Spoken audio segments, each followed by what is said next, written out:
Baru-baru ini kan kita dikejutkan kan, ada anak-anak ya tinggal di sebuah rumah di Baratajaya. Ya, kita menyebut panti asuhan. Tapi setelah kita cek kan ternyata kan tidak ada izin, tidak ada legalitas. Karena itu boleh-boleh saja lah kalau ada yang menyebut panti asuhan ini ilegal. Atau ada yang kemudian jangan menyebut panti asuhan lah, karena banyak panti asuhan yang baik-baik kan jadinya kan digebiak-uya. Kalau saya yang seperti itu tidak perlu diperpanjang perdebatan bahwa Pemkot gagal mengawasi ya tadi itu apakah itu panti asuhan legal, karena panti asuhan legal belum tentu juga tidak terjadi kasus-kasus serupa pelecehan seksual. Tapi kita kembali ke membatasi yang terjadi di Baratajaya. Kalau menurut saya Pemkot gagal melindungi anak-anak di Surabaya.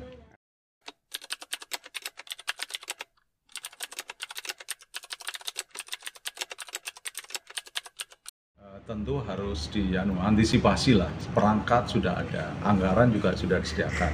Bahkan Pemkot juga menerima penghargaan kota layak dan ramah anak ya. Kelasnya kelas utama, ini tidak main-main. Karena itu ini harus jadi bukan beban sebetulnya, pembuktian lah.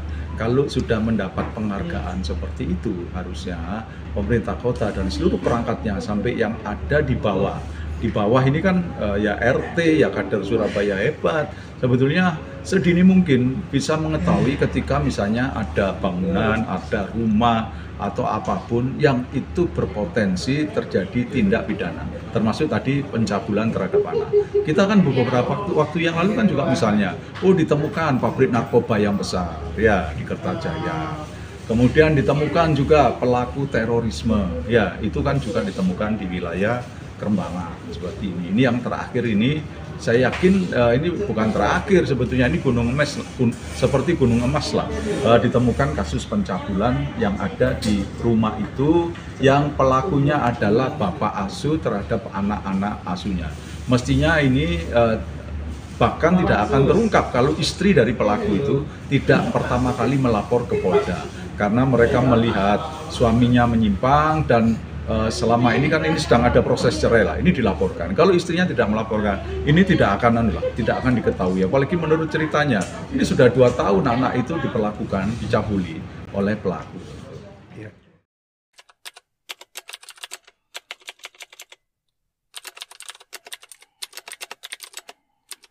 Kalau menurut saya nanti waktu yang akan membuktikan, karena kan bukan sekali 2 kali ini kan.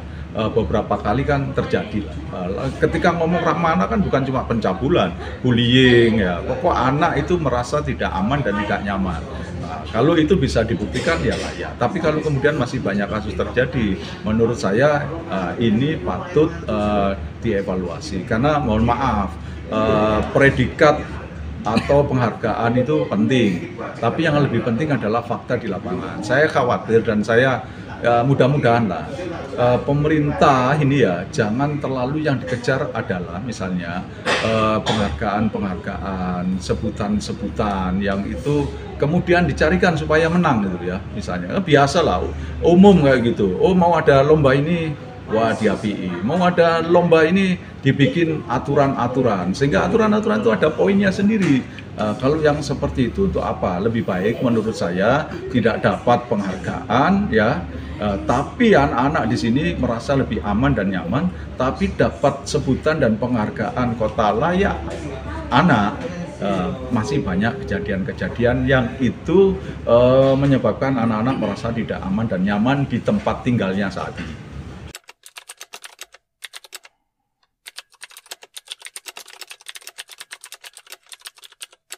Harus turun sampai ke bawah, memeriksa.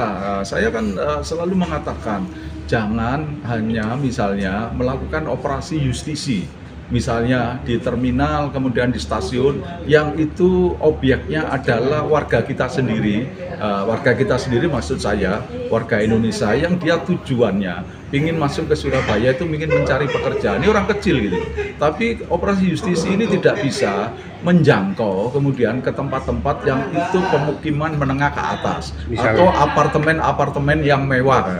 Ini contohnya tadi dijelaskan oleh Pak Camatnya, lurahnya misalnya, oh selama ini kami tidak tahu karena itu tertutup, tidak bergaul dengan warga, dan ketika kami masuk kami dilarang. Loh, mestinya yang seperti itu harus menjadi kecurigaan, makin bikin penasaran, dan dengan aturan yang ada Pemkot dan perangkatnya itu bisa masuk untuk memastikan siapa saja yang tinggal di situ dan kemudian aktivitas apa saja yang ada di situ. Mestinya bisa. Nggak boleh negara kemudian kalah dengan orang-orang yang mungkin hanya karena persoalan materi.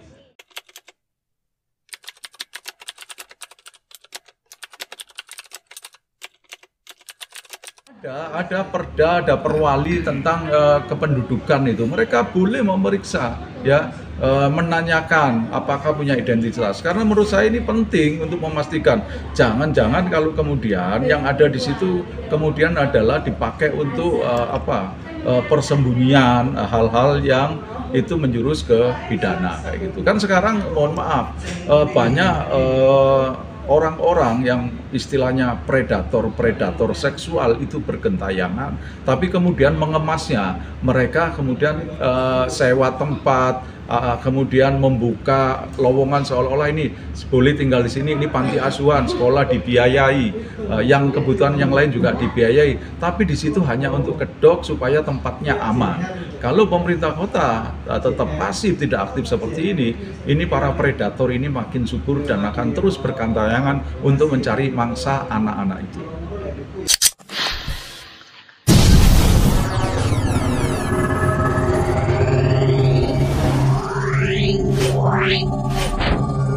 Wow.